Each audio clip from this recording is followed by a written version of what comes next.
Hindi short and dictation 80 शब्द प्रति minute. Start. उप कुलपति महोदय, जैसा कि आपने कहा, आपका विश्वविद्यालय नया है, लेकिन बंगाल में शिक्षा की परंपरा नई नहीं है। बंगाल हमारे देश के बौद्धिक पुनर्जागरण और राष्ट्रीय जागृति में सबसे आगे रहा है। राजा राम मोहन राय से लेकर, जो कि हमारे आधुनिक पुरुष थे, और इस छोटे शहर को उनका नाम देकर ठीक किया गया है, आज तक बंगाल की कोख से जन्मी उन असंख्य महान संतानों की एक लंबी कहानी है, जिन्होंने हमारे राष्ट्रीय जीवन को संपन्न और उन्नत किया है। आज का दिन केवल एक समारोह का ही नहीं है। आज इन युवा स्नातकों के जीवन ने नया मोड़ लिया है। आज से आप नई जिम्मेदारियां संभालने जा रहे हैं। अभी तक आप दूसरों से कुछ प्राप्त कर रहे थे, आज से दूसरों को आपसे अपेक्षा होगी।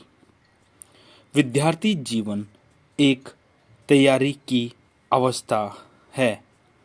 समाज का युवा लोगों के प्रति शिक्षा देने का दायित्व है।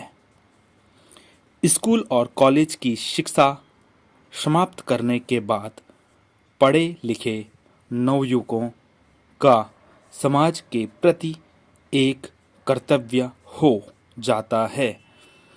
यह कर्तव्य है अपने अर्जित ज्ञान और कौशल को समाज की सेवा में लगाना।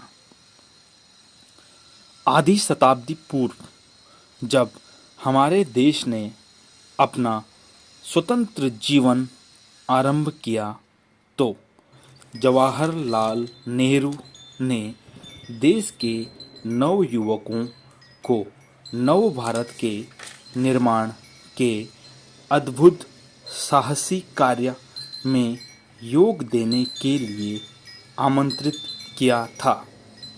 वह आह्वान आज भी उतना ही सार्थक है जितना कि 1947 में था, क्योंकि एक देश का निर्माण केवल 50-55 वर्षों में ही पूरा नहीं हो जाता।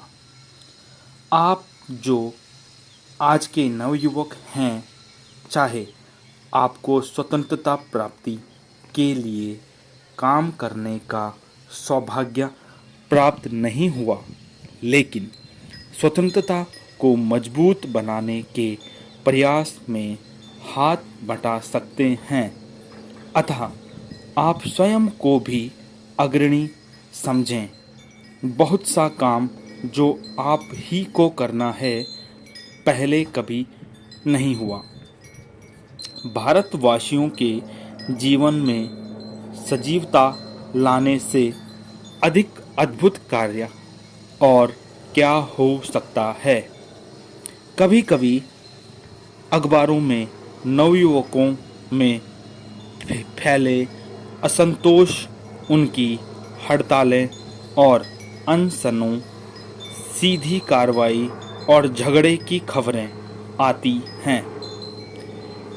एक हद तक यह असंतोष युवकों की गतिशीलता का द्योतक है।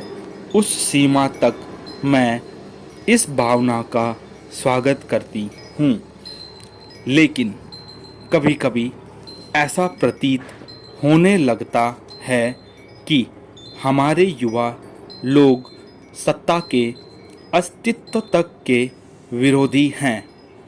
यह विरोध विकास की एक अवस्था है या एक प्रवृत्ति। स्टॉप।